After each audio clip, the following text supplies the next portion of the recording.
Your destiny is dependent on your company. The people that you surround yourself with are going to be your destiny. That's your company, that's your choice. And you could, through choosing the right company, you can make sure that you're in the path to the destiny that you decide for yourself.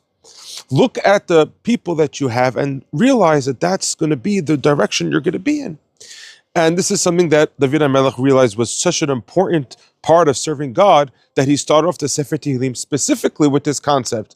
Ashar haish asher lo halach ba'atzat reshaim ubderech hataim lo amad umoshav letzim lo yashav. In his great book Atomic Habits, James Clear talks about the three different parameters of how much you're going to be influenced by friends. It really has to do with the three different factors of how close they are to you, how many they are, and how powerful they are in your mind.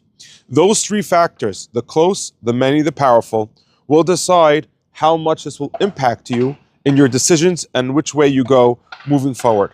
The Torah is teaching us in many places the importance of the friends that you have. Even in the Sefer Chinuch, if you look at many laws, including why you can't marry a Gentile, is because those might influence you to do Avodah Zarah. Avraham Avinu, because he was made a peace treaty. Hashem said 7 generations, his children cannot be coming to live in the land of Israel, and they're going to be to the people of Canaan. Why? Because he didn't ask Hashem first.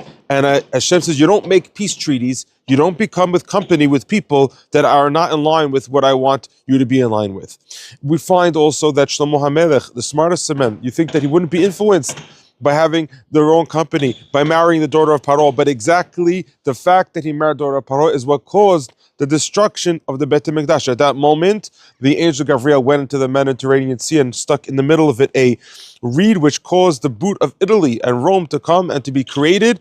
And that is the destruction of the temple, is because of Shlomo HaMelech's action of becoming friends with the wrong people. We also find that the king Hiskiyahu was supposed to be the Mashiach. He also made a very big mistake in the sense that Hiskiyahu showed the people from Bavel the treasure houses of the Beit HaMikdash, and because he did so, Hashem said, you're showing them the treasure house of the Beit HaMikdash, because that your grandchildren who are going to be the kings of the Jewish people will be taken in chains. Sidkiyahu will be taken in chains to the kings of Babylon.